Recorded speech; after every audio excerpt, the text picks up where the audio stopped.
a celebrity, you really find out exactly who your friends are. It was fascinating, I often think, when you look back in the golden age of Hollywood. Betty Davis famously said that when she'd won an Oscar, people loved her. But way back in the early 50s, things were so bad, she had to put an ad in the Hollywood Reporter requesting work. People laughed at her, but as she said, when you're out of the limelight for a nanosecond and you're certainly not in power, people forget about you. Is this the case now, though, of the former royals known as Harry and Meghan? As ever, let me explain. Hi, good morning. Nice to see you. Hope you're well today. Yes, fine and dandy. Whatever. I can see you, by the way. Now let's have a big wave. Yes, we'll have a bit of exercise today. Can I wave to you? Yeah, I think I can. Yeah, can you see it? Yeah, yeah.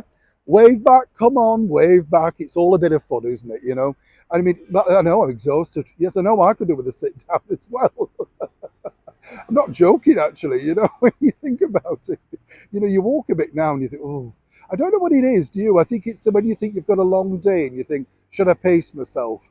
Yes.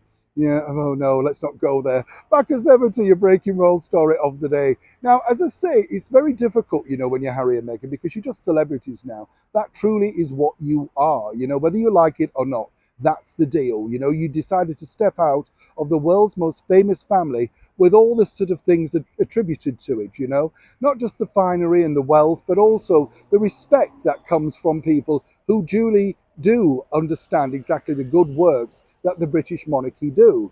I mean, it seems strange with Meghan Markle, doesn't it? Because she was desperate to be famous, achieved it, and then seemingly walked away. A psychologist would have a field day with that, wouldn't they?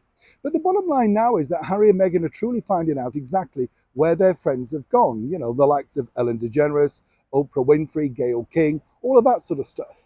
Because according to a very good source, Harry and Meghan are very disappointed in so-called friends, particularly with huge social media followings. As ever, let me explain.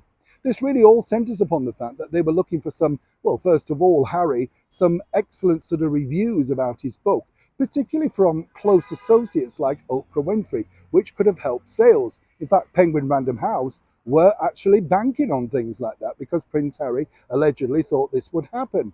And then, of course, they were looking for some denouncements, really, about the episode of South Park. And everybody's remained silent. But why so? It's quite simple. The bottom line is this. People are frightened of shows like South Park. And in particular, if you say a couple like George and Amal Clooney, or indeed Jennifer Lopez and Ben Affleck, you don't want to be lampooned yourself. They've taken aim at other stars over the years that the show has been on the air.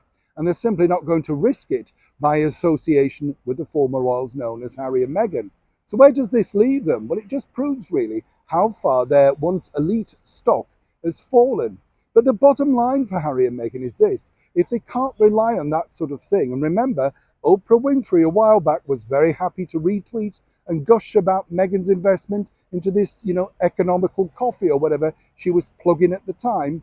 Seemingly now, silence is golden. But the bottom line for Harry and Meghan is they must be looking at each other in the Montecito mansion and wondering, will Beyonce ever call again? Neil Sean in the very heart of London.